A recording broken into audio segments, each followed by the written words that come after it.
Action. And let me tell you, working on a no-budget film is no fun. I mean, there was food, snack mix, which I also had to eat in the take, and I got a little tired of that, let me tell you. I wanted to vomit by the end of that shoot. And root beer, root beer, root beer. Please drink this root beer so you can burp for us, Rick. Burp. I wasn't trained to burp. I was trained to act.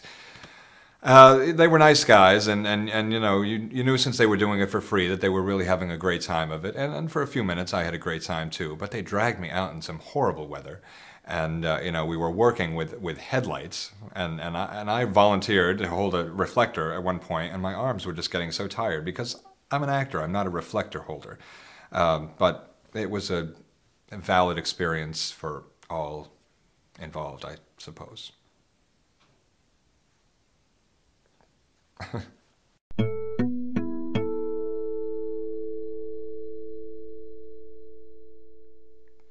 Though parts of Joe in the movie were like me in real life, I'm really unlike Joe in a lot of ways. Joe is a drinker. I haven't touched a sauce for about a decade now, but of course I did used to, so I guess I drew from that a little bit. Joe is pretty rude, not just when he's drinking, but, well, I guess he's drinking most of the time. He knocks a lady down. I wouldn't do such a thing. He picks up beer that somebody leaves in the woods. I wouldn't do such a thing. He's a burper, a belcher. I don't really do that in public. And basically, I don't wear my hair in that disheveled manner. You'll see it's nicely up right now.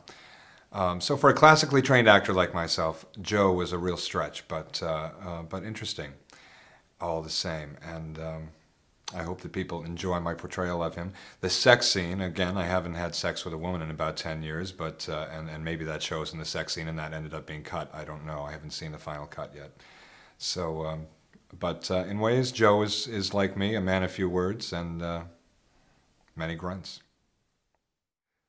Well, Walter Concrete was kind of full of himself, and I like to think that I'm not full of myself. Sometimes I am, sometimes I'm not. And, well, I'm certainly not a womanizer. Just, I'm not into that. Not that I'm a manizer, but but that would be more along my speed. But Walter was kind of all about Walter all the time. I do nonprofit consulting, so I'm working with nonprofits. I do a lot of AIDS prevention. I do work with gay, lesbian, bisexual, transgender organizations, so helping them out, helping them strengthen their organizations, providing services and stuff. So it's a little bit less like Walter. Although I am doing a lot of on-camera work and doing some films, that's been a lot of fun. And I hope to do more of that. So more interacting with the film. But I haven't met a lot of hunters in my life. It's just not part of my daily routine. And I haven't met a lot of Joesquatches or Bigfoot. Although I have met lots of large hairy people. So that's a hobby of mine, large hairy people. It's fun. Some people, like coin collecting. I like large hairy people. That's just me. I'm kidding, but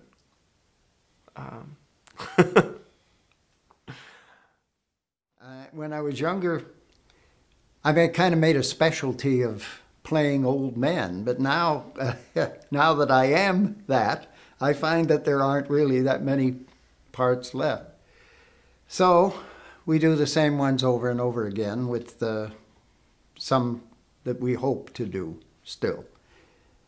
So I am like that part of it. Now, as far as the Mr. Carlson in this movie, I don't think I'm like him at all. And the Swedish accent and all that stuff was just added at the last minute, part of a creative thing on the part of the director and the crew and me. So it's a little bit of both. It's me, and it's an imagination, a creation of a plot and a person.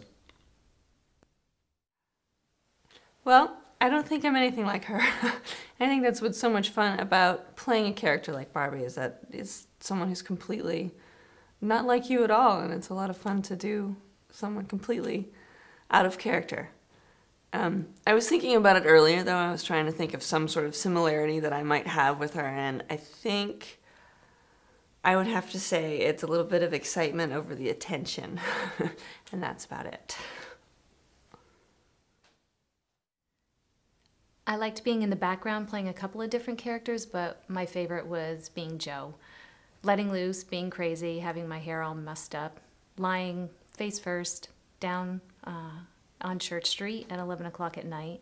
Told my dad about it. He wasn't terribly proud, but understood after I told him it was a short film. Letting go and being crazy, running around. Liked it when the cops stopped and kind of scoped it out to see if everything was kosher. So Joe was fun. The two parts that I played, the one part for the interview, that was just straightforward interview. But the other part where I play Hunter Bob, there's a relationship there I could follow because in real life, I'm a logger. So I'm in the woods and it's a rough and ready lifestyle and so forth. So to put that into Hunter Bob, that was quite easy.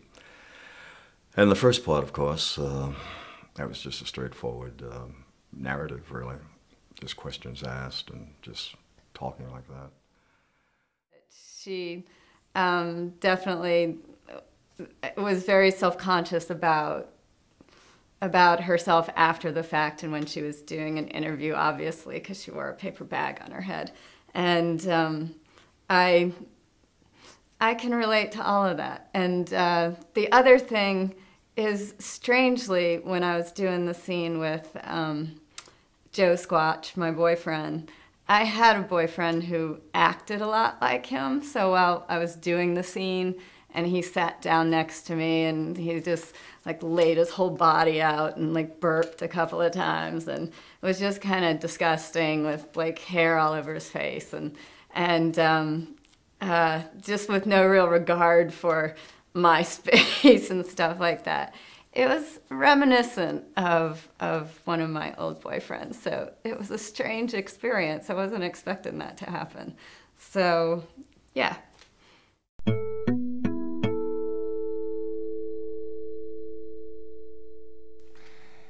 It was great. I think that because we didn't have big producers, big backers, we did whatever we wanted. We felt free to stick our hands in our pants and use the F word and throw a frisbee at somebody's nuts. Well, my nuts.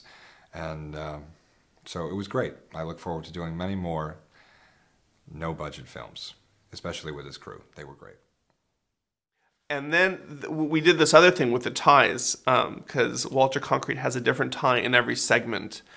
And I don't know how we came up with that idea, but we just thought it would be funny if his tie was always changing. And we were going to have one with like cartoon characters just to be really silly at the end. But then we were worried about copyrights and infringements and lawyers. So that scared us. So we went with what we had. Working on a no-budget film is even better because you don't even have to have all these people. And the few people that were involved in this production do a great job, I think. And we'll see what turns out. No-budget films are the best budget films because you really see the passion of everybody for their love of the art of filmmaking. And the creativity always shines through. It was, long days, but I think that's normal on any film. You just get to pitch in and help wherever you can. I helped with makeup, with lighting, being different characters here and there. It's a lot of fun, and you learn a lot. You pick up bits and pieces about sound, about lighting, about acting. So, and low budget or not, it's the whole process. But it was most fun, if you recall that one night where I had to let me pants down. I don't know how many times to to make sure that it was a good moon, that it was just shone on me, and on and on and on that went, and that was a lot of fun. It was just you contributed. I felt yeah, that would be a difference. I felt I contributed more to this. We all lifted the boat, so to speak, more than I would feel on a larger shoot. Well, I guess I'm more used to working on a no-budget film than a budget film. So on this particular film, I'd say it was actually a really nice experience in that people were they were very aware of our time and our comfort and stuff like that, which hasn't always been my experience. So overall, it was a nice experience. It would be better with money, but it was a good experience.